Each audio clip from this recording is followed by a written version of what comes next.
This is Wayne with Cigar City Brewing. I recently took a trip to England and Scotland and brewed a couple of beers at different breweries in the UK, and took quite a few pictures, and I just wanted to share them with you and discuss each photograph, basically recap all the events that took place during my trip.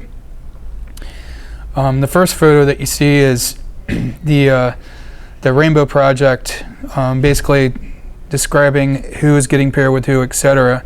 And basically the way that it works is they pick 7 breweries from England and 7 breweries from the United States, and then they randomly draw a American brewery to pair with each English brewery, and both these breweries design a beer together. The aspect that makes it the Rainbow Project is each brewery is assigned a random color. So they have to produce a beer that in some way represents that color. So I don't know if you can scroll in or see it close enough, but we were paired with Magic Rock, and they are in Huddersfield, England, and we were assigned the color red. So this is on their wall in their tasting room. And so a little bit of history about Magic Rock. Richard, the owner, his family owns a company basically that collects and sells crystals and stones and different things like that. Here is just one corner of the shop. The shop's actually massive, so you can see geodes and some other crystal formations. But he used to be in charge of inventorying and finding a way to liquidate some of the items, and like I said, the store is massive, so they had a little bit more property, and Richard became fascinated with beer, so he decided to open his own brewery. So there's a portion off the side of this business where they ended up installing tanks and opening up their own brewery. This is their tasting room. I threw a tin tacker in my suitcase and brought it over, so they hung it on the wall, and that's all this is showing. This is their new tasting room. This is their new location. So they moved out of the facility that was by the family business, the family Rock and Crystal business. So this is their brand new tasting room. It's quite spacious, and this is their tap list at the time I was over there. I drank Ringmaster most of the time on cask. Actually, I drank a lot of cask beer. Here's the gate. So this is the entrance to Magic Rock Brewing. This is the brew house. So it's a 50 hectoliter brew house. On the right is the mash tun, and they have a diverter panel, which you can see the operator is standing there, and he's I think he's just throwing valves here, but he actually has to change the position of hoses and piping to be able to run each separate process. Okay, so like I said, new facility, so they're still doing install on things. Some of what's being done right now is installing glycol pipe to some of the fermenters, and glycol is food grade antifreeze. Basically, it's what we use to cool down beer. So these tanks are jacketed. The glycol flows through the jackets in the tanks and cools down the beer inside. Off to the left, you'll notice these 3 tanks that are smaller, and that's their CIP skid. CIP means clean in place. So this is what they'll use to clean they could use it to clean their brew house. They could use it to clean their bright tanks or fermenters. But most likely it'll probably be used to clean their canning line. This is their new canning line. It's being installed. There were engineers there at the time when I was there trying to put it together. It is a little bit slower than our first canning line that we bought from New Belgium Brewing Company. So it runs at about 50 cans per minute. This is their depalletizer. It's the black structure on the right. And it's made by Ska Fabrication, which is the same company that made our depalletizer. They're out of Durango, Colorado, and yeah, we've had great success with it, and I hope they do as well.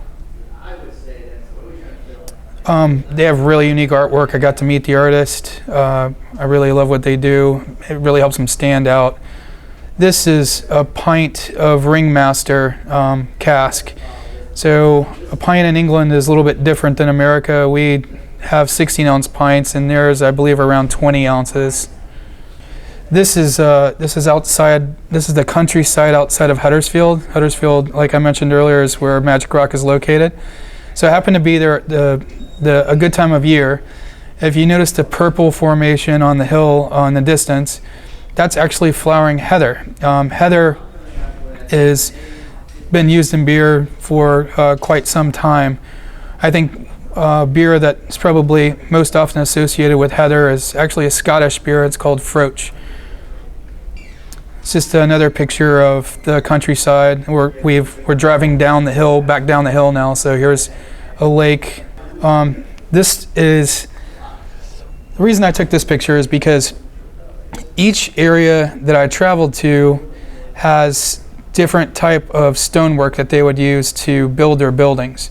So this particular type of stonework that you see that's being used to construct this building is unique to this area. So I was just basically trying to capture that. Also, it's really cool to see all these walls that are along the sides of the roads and also divide the fields. They were actually constructed by Irish immigrants a very long time ago. This is a butcher shop. It's a really nice butcher shop. It's a farmer's market in the Huddersfield area. And look at that rib roast, man, that is awesome. Okay, now I've traveled to York on this day, and this is the Minster in York. It is the largest Gothic structure in Northern Europe. So this is very common to see. I don't know how many times I ate fish and chips when I was over there. Multiple times. I think I ate more fish there than any other place I've ever been before. But this is a standard. Well, it's actually a little bit more upscale fish and chip shop. On the right, where it says fish and chips, that's where you take it to go, and then on the left is where you sit down and dine in. A very traditional fish and chips dinner here. I've kind of strayed from the path just a little bit though. Typically they use cod for fish and chips here. I actually ordered haddock. It's a little bit richer and a little bit firmer. And then your typical chips on the left, they are some of the best chips I've ever had in my life. They're super fluffy and light. And the cup with the green substances called mushy peas. So it's basically some sort of English pea or something like that, roughly ground, not pureed, but just roughly ground. And then off to the right, you'll notice there's a bowl with pickles, and it looks like an egg on top, but actually it's pickled onion. And that actually went very nice with the fish and chips. You can also see there's another thing that looks like it has vinegar in it. Maybe you would see if you asked for oil and vinegar for your salad. That is most likely Saracens malt vinegar, one of my favorite malt vinegars in the world. So of course I just doused my fish and chips with this like you would not believe. I love vinegar. And then off to the top right, this is my little trick that that sometimes isn't received too well in Europe. I order hot tea, and then I order a glass of ice, and then I pour the hot tea over the glass of ice so I can have iced tea. So you can see now at this point all the ice is melted, but I got what I wanted, so I guess it all worked out. This is the House of Trembling Madness, and we're still in York. So downstairs is a bottle shop, and then upstairs is a really unique bar with lots of different odd animal heads on the wall and very interesting architecture, lots of interesting wooden structures up there. This is it's a canal, which is still, we're still in York. So if you'll notice the building to the right, you notice this different stonework now. So remember what I said before with the photo in Huddersfield. Now we're dealing with different stonework. This is more likely the local stone than what you saw in Huddersfield. So okay, so part of the city wall still remains around York, and in this picture I'm standing on the city wall. In the distance you can see the Minster on on the left, and then there's some other buildings on the right. You see lots of tourism going on, all kinds of different ghost tours. There are a lot of there are museums that were centered on Viking history, all kinds of interesting things, lots of culture here, and it's very, very old. This just looks like a boring random picture of another building in Huddersfield, but the only reason I took this picture was because this is where Michael Jackson, the beer writer, attended high school. So I thought it was really cool. Okay, so now we've traveled to the Lake District, and the lake that you see here is Lake Windermere, and it is one of the largest lakes in England. Here we are at Hawkshead, which is in the Lake District, and we're down in the cellar right now, and these are fermentation squares. The gentleman to the left is Matt, and he's actually from New Zealand, but he is the head brewer for Hawkshead. And Richard is on the right, and he's the owner of Magic Rock. Very interesting the way that this whole thing works. They have some fermentation temperature control through like sort of series of pipes inside of the squares. But when they harvest yeast, they're actually taking a shovel, and during high krausen, they'll take the shovel and skim the top, and then they'll put it into, let's change the slide. They'll put it into these buckets, and it's just a 5-gallon bucket pretty much, and they keep them in just a small refrigerator, and then when they get ready to pitch, they pull the bucket out and dump it into the square that has fresh wort in it. Really simple. Here is these are all casks waiting to be processed, so they've all been returned. And here is how this is their cask cleaner and filler. So put the cask on there and clean it. It cleans the cask, then you fill it, and then the little foot thing on the floor is where after the cask is full, you push it down and it rolls the cask off. This is in Manchester. In the background, the structure with a clock on it is the City Hall, and the structure that's immediately in front of it actually used to be the top of a church, and I guess it was demolished at some point, but they kept the top of the church and placed it in the city square. This is inside the Manchester City Hall. The architecture was immaculate, amazing stonework, just absolutely perfect and pristine. It was mind-blowing to see these old buildings. Okay, here I am in Scotland now.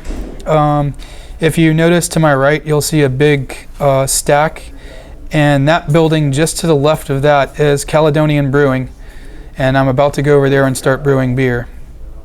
Here's Caledonian. It was started in 1869, and since then they have been purchased by Heineken, but still one of the oldest breweries in Edinburgh. They still use these copper kettles that are direct fired. This one actually caught on fire years ago and burnt part of the building, but they said that they actually had the whole thing up and running again in about a week. They said for a little while they were actually brewing with no ceiling, so they were brewing underneath the stars, they said. Also, another thing about these is they're direct fired by natural gas now, but at one point in history they had a coal store in the basement, and they had someone that would constantly feed the fire underneath each of these kettles in order to fire the kettle and boil the wort. Very rustic. So they have 3 total, and this is just showing you kettle 2 and kettle 3. Okay, so this device right here is really interesting. It sort of helps to not necessarily suppress the boil, but control it. So you have this direct fire going to the bottom of the kettle, and this basically goes across the bottom dome of the kettle, and there's a hole in the top of it, so it restricts the boiling of it to coming up right through the center of the kettle. So you're not splashing wort everywhere and making a mess, or burning somebody in the process. This is a fairly newer device for Caledonian. This is basically we're mashing in here. This is where the hydrated grain is coming into the mash tun. So they have two mash tuns, the one that we're mashing into pictured here, and then the one that has the doors closed off to the right. So they can conduct two mashes at a time and can conduct two lauters at a time. And before they added this new device, this new device, you can actually control it, and you can get it to rotate 180 degrees so it can divert from one mash tun to the other. In the past, they would have to take this large 90-degree copper fitting and put the different ones in to be able to go to either the left kettle or the right kettle, and now they've updated the technology. This is where we were lautering into the kettle. You can see there's already some hops in there.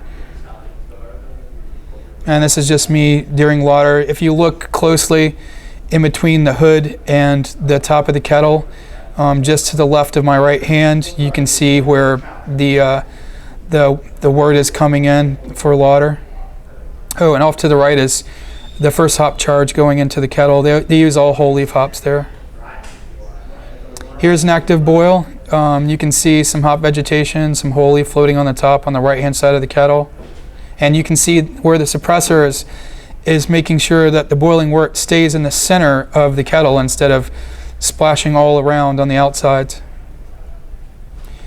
These are squares, so they're open fermenters, and if you look to the left, you can see that one still has some krausen on top, but it's already past high krausen. You can see where high krausen came up and now is dropped back down, so it's probably getting really close to the end of fermentation, if not pretty much at the end of fermentation. These are very, very big vessels, and they're very deep, and they have, once again, they're just bigger, more open versions of some of the squares that we saw in the Lake District at Hawkshead. This is one of my favorite pictures I took on the whole trip. This is at the end of the Royal Mile. This is the Royal Palace in Edinburgh, Scotland, and this is at sunset. So there's no, this photo wasn't edited, nothing was done to it. This is just the way the sun hit the building as the sun was going down. So my last day in Scotland, Peter Simpson came and picked me up from my hotel and took me, and then we drove from Scotland down to England and checked out their facility. Simpson's is one of my favorite English maltsters. This is Golden Promise. This is a receiving storage facility. So this grain hasn't been malted. It's still, it's just a seed. It has yet to go through a process where they remove moisture from around 18% down to around 12%. And here's us basically going out and checking out the Golden Promise in the same building. Here's Peter saying, "Hey, come over and check this out." And this is Golden Promise. Here's a truck delivering from a farm, and so they're dropping it down into the floor onto a conveyor that will eventually move it to one of the storage facilities where where the moisture will have to be removed to the appropriate amount. This is on the way from one of their facilities to another one, and basically we were sitting in on the back lawn of a little pub called the Allenton Pub, and we were having pints of cask ale, and this is what we had to look out on. What you see is the yellow plant is wheat, and it was a beautiful day. This is in the library at Simpson's Malting Company. They had some very, very old bottles, like this 1949 bottle of Courage Russian Imperial Stout. Here's another one. Look at this bottle of 1937, and I'd never seen a bottle of this before, but Bass No. 1 barley wine. That's hard to find. Okay, this was very interesting. This area right here is where they are making they're making peated malt.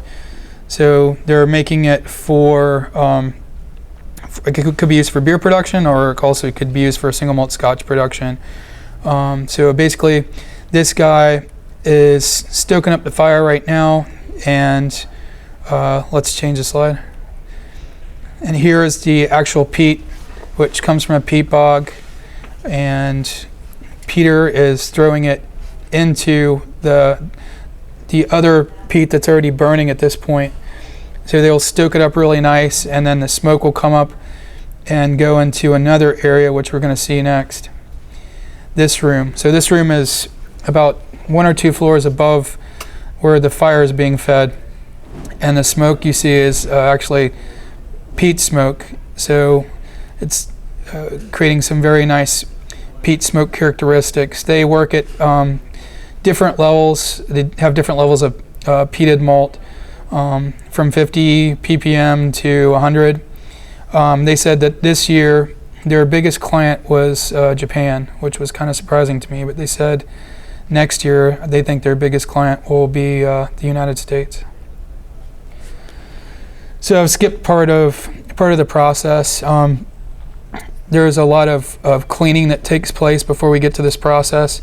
That's where you remove chaff and broken grain. And if you notice how nice and white the head is on the top of this, basically what's happening in this is they're trying to moisturize the grain prior to the germination process, and they're trying to do it evenly. But they've removed so much of like the trash material from the grain that the head is just very clean on this. And here's the grain after they've removed the liquid. So this will next be moved to the germination floor. And here's during an agitation cycle. So you're just pumping the grain up and trying to get even moisturization of all the grain in this vessel. Here's the germination floor. So this is the platform that we're standing on is stationary, but this massive circle that you see, the floor, is slowly moving. I think it completes a rotation once every 7 to 11 minutes. And it's constantly spraying the grain as it passes through and trying to create, there's also mixers, trying to create even moisture to try to make sure that all the grain germinates at the same time for even like acrospire length. Okay, here you can see the acrospire coming out the end of the malt. They're the wiry looking things. It's pretty much like eating, or pretty much like you would see when you buy sprouts from the store, alfalfa sprouts, etc. You have the seed too. And here's one of our final pictures. This is return to the wheat field where we had very, very nice pints. And this concludes my slide, and I hope you guys enjoyed it. And I look forward to sharing more of these sorts of trips and slideshows with you in the future. Cheers.